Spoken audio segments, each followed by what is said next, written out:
A very fresh morning to everyone. आज जिस editorial के बारे में हम लोग चर्चा करने वाले हैं वो एक बहुत ही इम्पोर्टेंट टॉपिक के पे आधारित है और हाल फिलहाल में हुए असेंबली चुनाव से रिलेटेड है। जैसा कि आपको पता है कि दो राज्यों में फिलहाल चुनाव हुए हैं, असेंबली इलेक्शंस हुए हैं।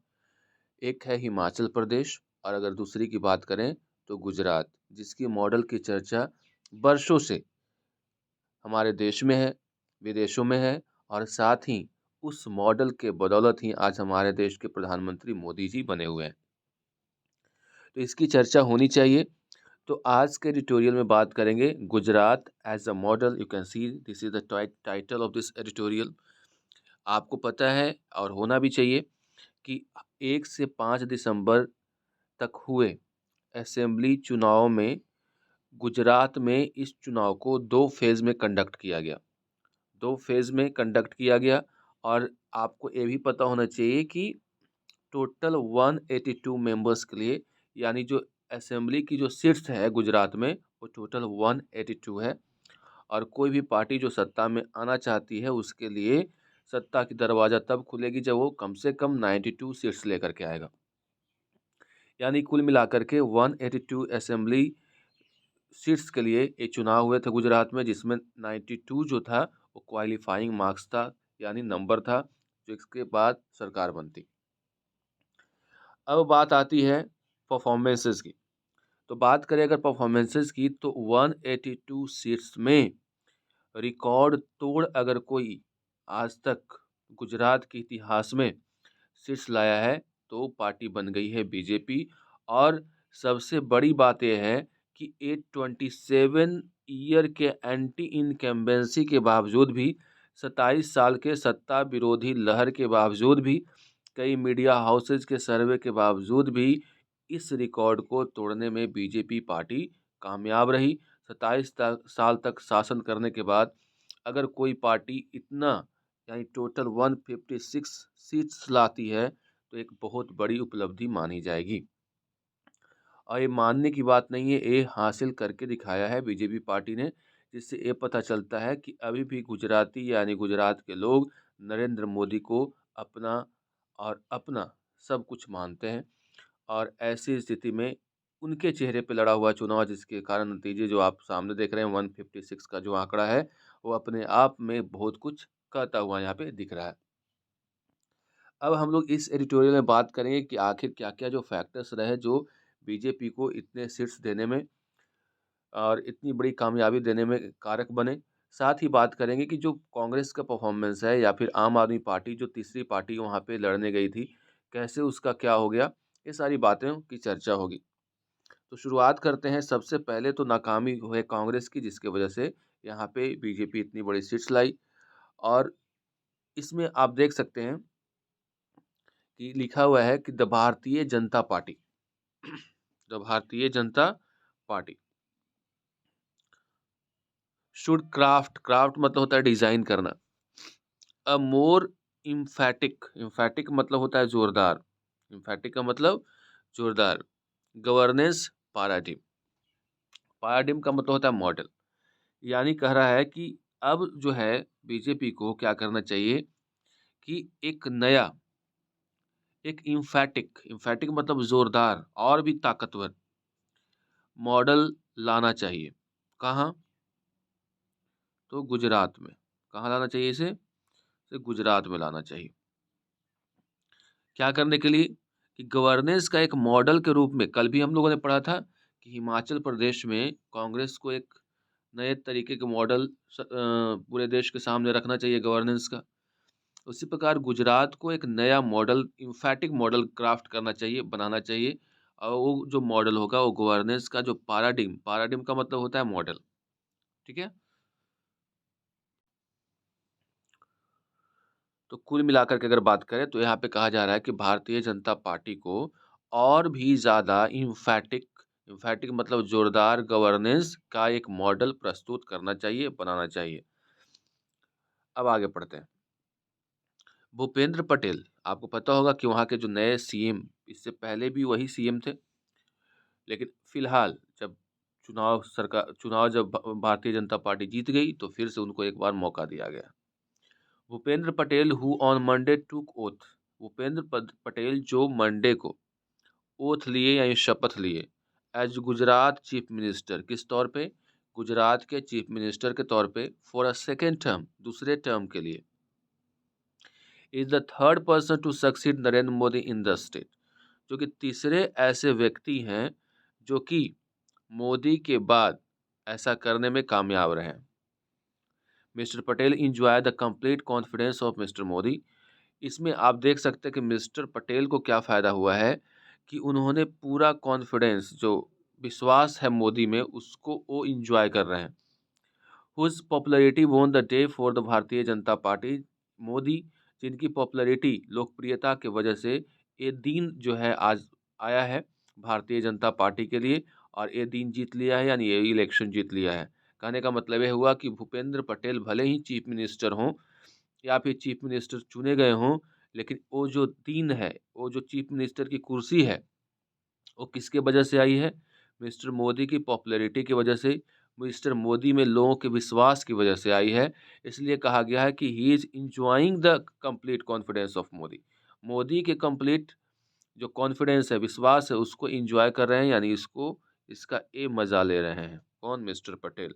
यानी अगर देखा जाए तो ये कहने का प्रयास किया जा रहा है कि भूपेंद्र पटेल भले ही चीफ मिनिस्टर बन गए हैं, लेकिन इसमें बहुत बड़ा हाथ मोदी जी की है, और मोदी जी की लोकप्रियता की वजह से ही ये दिन आज देखने को मिली है बीजेपी को। Mr Patel's role in the campaign was limited. अगर हम लोग पूरा चुनाव प्रचार की बात करें, कैंपेन की बात करें, तो मिस्टर पटेल का जो रोल था, जिम्मेवारी थी, वो लिमिटेड थी। But now into his second term the pressure is on him to emerge as a leader of his own standing. लेकिन जब इनको दूसरी बार मौका मिला है, तो ऐसे में अब इनके ऊपर प्रेशर है कि आप अपने पैर पे खड़ा होकर के एक नए लीडर के तौर पे इमर्ज होइए। इमर्ज का मतलब सामने आना, यानी अपने ऊपर स्टैंड करना है, ये नहीं किसी के ऊपर आश्रित होकर के रहना है। यानी अब भूपेंद्र पटेल के लिए बहुत बड़ा चैलेंज है सेकेंड टर्म में कि वो अपने पैर पे खड़े हों और अपने एक ऐसे लीडर के तौर पे अपने आप को उभारें। इमर्ज का मतलब उभरना, जो कि अपने पैर पे खड़ा हो। The new council of minister has 16 members. अगर मंत्रियों की सूची की बात करें, तो उसमें 16 मेंबर्स हैं। How many members? 16 मेंबर्स को जगह मिली है, यहाँ पे मिनिस्टर के तौर पे चुने गए हैं। Representing various communities and religion of the state. ये जो 16 यानी 16 मेंबर्स हैं, उसमें से कई कम्युनिटीज़, अलग-अलग कम्युनिटीज़ के और रिलीजन के लोग हैं स्टेट से। यानी राज्य के अलग-अलग क्षेत्र के अलग-अलग कम्युनिटीज़ के जो लोग इसमें शामिल किए गए हैं। There are Patidars. इसमें पाटीदार को भी जगह मिली है। पता ही होगा आपको कि गुजरात में पाटीदार का बहुत बड़ा रोल है। 5 are from other backward classes, और 5 अदर ओबीसी से आए हुए हैं। 2 आर कोलीज, वहाँ पे जाति है कोलीज। हिमाचल प्रदेश, राजस्थान, उत्तर प्रदेश, गुजरात, इन जगहों पे ये कोलीज मिलते हैं। तो 2 जो है कोलीज से हैं। 1 ईच फ्रॉम ब्राह्मण, जैन एंड राजपूत कम्युनिटीज़, और एक जो है ब्राह्मण से, जैन से और राजपूत कम्युनिटीज़ से आए हैं। 2 फ्रॉम ट्राइबल कम्युनिटीज़, और इसमें से 2 ऐसे हैं जो ट्राइबल्स हैं, जिसको जगह मिली है कैबिनेट में। यानी टोटल 16 मेंबर्स हैं जो कि चुने गए हैं मंत्री के तौर पे, जिसमें से अलग-अलग कम्युनिटीज़ और रीजन को रिप्रेजेंट करते हुए इनको जगह दी गई है। जिसमें पाटीदार्स हैं, ओबीसी हैं, कोलीज हैं, ब्राह्मण हैं, जैन हैं, राजपूत, इन कम्युनिटीज़ को जगह मिली है। 2 फ्रॉम द ट्राइबल्स, और इसमें 2 ट्राइबल्स भी हैं, एंड 1 फ्रॉम द एससी यानी schedule caste. 6 of the ministers are from Saurashtra. अगर रीजन की बात करें कौन से क्षेत्र से आए हैं, तो 6 ऐसे मिनिस्टर्स हैं जो सौराष्ट्र से आते हैं, जो गुजरात में, ऑब्वियसली गुजरात की बात हो रही है। 4 फ्रॉम द साउथ, 4 लोग जो हैं वो साउथ से जगह मिली है, and 3 each from the central and northern region of the state. और 3 जो है, 3-3 ऐसे मंत्री हैं जो सेंट्रल से और नॉर्दर्न रीजन से बनाए गए हैं। यानी क्षेत्र का भी ध्यान रखा गया है और साथ ही जाति का भी ध्यान रखा गया है और इसके साथ ही 16 लोगों की एक कैबिनेट तैयार हो गई है। अब आगे बढ़ते हैं। At least 4 defectors from the Congress have found a place. Defectors word बहुत इंपॉर्टेंट है। डिफेक्टर्स जो अपने पार्टी से नाराज होकर के पार्टी छोड़कर चले जाते हैं, इसको दल बदलू कहा जाता है। तो 4 दल बदलू यानी ऐसे भी लोग इसमें शामिल हुए हैं, यानी मंत्री परिषद मंत्री की जो पूरा लॉबी है 16 का, उसमें से 4 ऐसे लोग को जगह मिल गई है जो डिफेक्टर्स थे, यानी कांग्रेस पार्टी छोड़ करके यहाँ पे आए थे, यानी जो दल बदलू थे। The BJP's massive victory masked but did not possibly erase public resentment regarding corruption and inflation. BJP की जो मैसिव जो बहुत बड़ा विशाल विक्ट्री हुई है वो मास्क्ड थी। मास्क्ड का मतलब छिपा हुआ, नॉट क्लियर था, ढका हुआ था, आवरण में था, बट पूरी तरह से मिटा नहीं था। पब्लिक की जो रिसेंटमेंट थी, रिसेंटमेंट का मतलब होता है नाराजगी, किस बात को लेकर के? रिगार्डिंग करप्शन एंड इन्फ्लेशन, मुद्रास्फीति यानी महंगाई और करप्शन को लेकर के जो लोगों में गुस्सा था। Which several pre poll surveys recorded, जिसमें कई प्री पोल सर्वेज हुए थे, वो रिकॉर्ड भी किया था। वो जो विक्ट्री ऐसी स्थिति में थी ना कि क्लियर नहीं थी, मास्क्ड थी, फिर भी वो पूरी तरह से इरेज नहीं हो पाई थी। Gujarat continues to attract investment, Gujarat जो है लगातार इन्वेस्टमेंट को अपनी ओर आकर्षित करता रहा with the proactive help of centre, जिसमें त्वरित कार्रवाई की जाती थी सेंटर के द्वारा। Where 2 leaders from the state hold sway, ये फ्रेज नोट कर लीजिएगा। होल्ड स्वे का मतलब होता है डोमिनेंट होना, इन्फ्लुएंस रखना। तो जो राज्य से 2 लीडर हैं उनका एक अपना इन्फ्लुएंस है। ये 2 लोगों की बात हो रही है, वो कौन है? Mister Modi and home minister Amit Shah. जैसा कि आपको पता है कि मिस्टर मोदी गुजरात से आते हैं, साथ ही होम मिनिस्टर अमित शाह भी गुजरात से आते हैं और इन दोनों का अपना इन्फ्लुएंस है, यानी दे होल्ड स्वे। ठीक है, इसको आप नोट कर लीजिएगा। यानी टू होल्ड स्वे का मतलब होता है टू हैव इन्फ्लुएंस।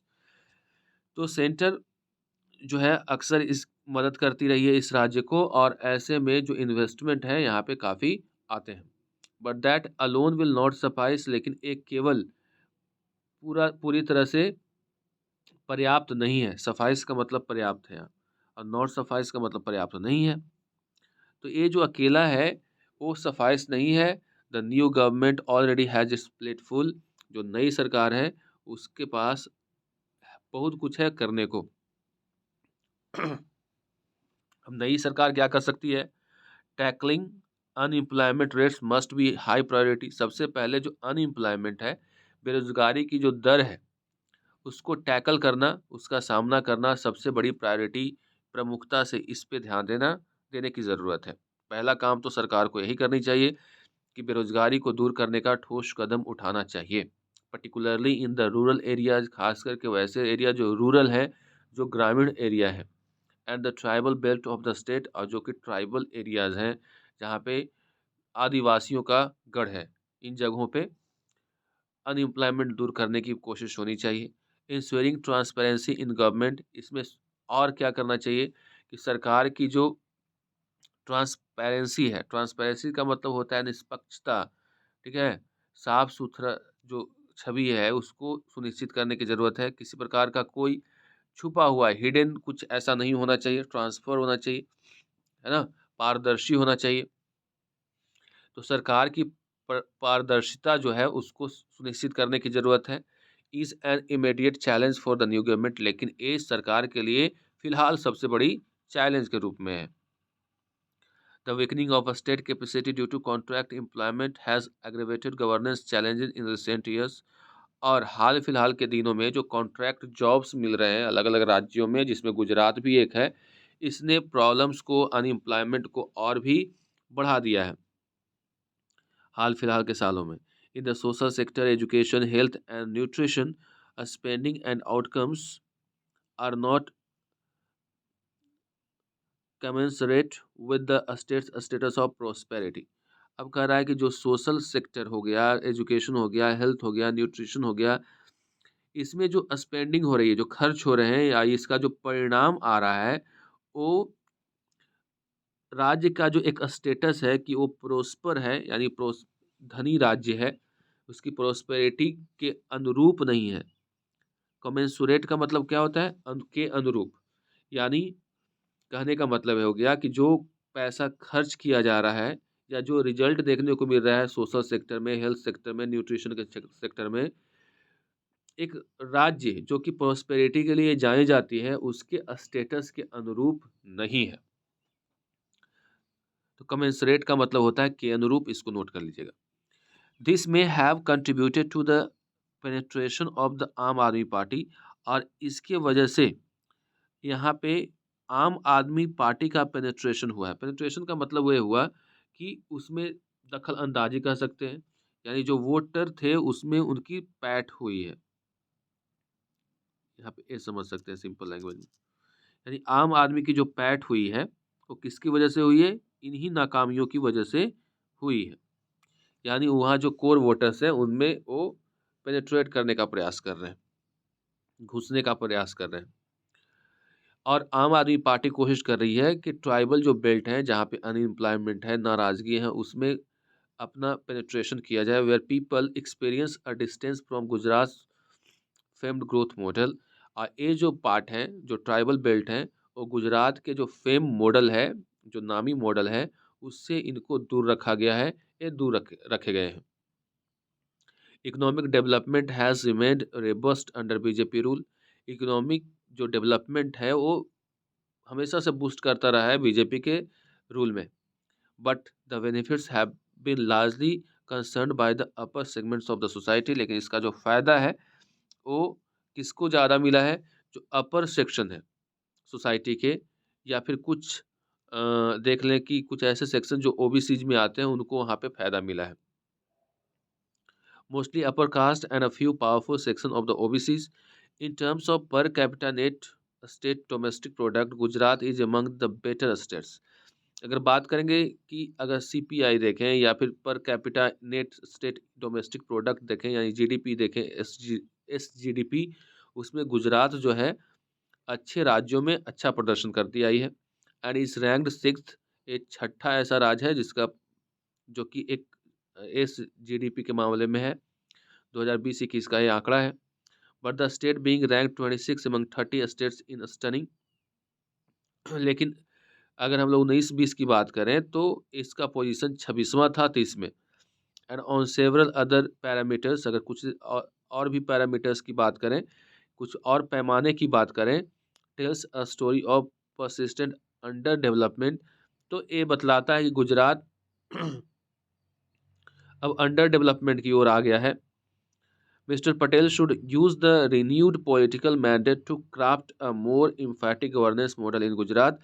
अब मिस्टर पटेल के हाथों में है कि नया जो इनको पॉलिटिकल मैंडेट मिला है, जो इनको सत्ता सौंपी गई है, जो इनको बहुमत मिला है, मैंडेट का मतलब होता है बहुमत, तो इसके माध्यम से एक ऐसे गुजरात के गवर्नेंस मॉडल को क्राफ्ट करें, बनाएं, जो कि एक एग्जाम्पल हो गुजरात के लिए और देश के लिए भी। तो इस तरह से एक एम्फैटिक गवर्नेंस मॉडल गुजरात में बनाने की बात की जा रही है कि ऐसा अगर करते हैं तो भूपेंद्र पटेल के लिए भी बहुत बड़ी अच्छी बात है, और साथ ही देश के लिए या फिर उस राज्य के लिए जहाँ ये मुख्यमंत्री हैं उसके लिए तो है ही। तो इस तरह से आज के एडिटोरियल में हम लोगों ने गुजरात के बारे में जाना। अगले एडिटोरियल में देखते हैं कौन सा टॉपिक आता है। Till then good bye and take care.